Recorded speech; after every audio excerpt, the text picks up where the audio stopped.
Hello guys, Lepakshi ఆలయంలో శ్రీ సత్యసాయి జిల్లాలో విజయనగర కాలానికి చెందిన అద్భుత శిల్పకళకు ప్రసిద్ధి.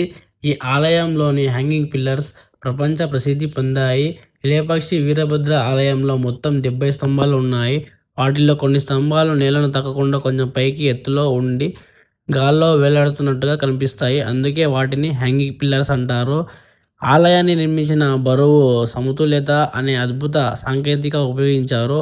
పైకప్పు బరువును మిగతా స్తంభాలపై సరిగ్గా పంచి కొన్ని స్తంభాలు నేలపై నేరుగా నిలబడకుండానే నిర్మించారు. ఒక స్తంభం కిందగా గుడ్డ లేదా కాగితం కూడా సులభంగా పోయేలా ఉంటుంది.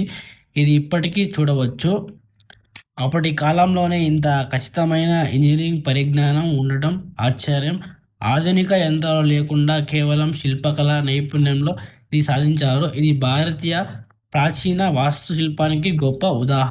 బ్రిటిష్ కాలంలో అధికారులు ఈ రహస్యాన్ని తెలుసుకోవడానికి ఒక స్తంభాన్ని కదిలించడానికి ప్రయత్నించారంట. దాంతో బరువు సమతుల్యత కొద్దిగా మారింది, కానీ స్తంభం ఇప్పటికీ నిలబడి ఉంది.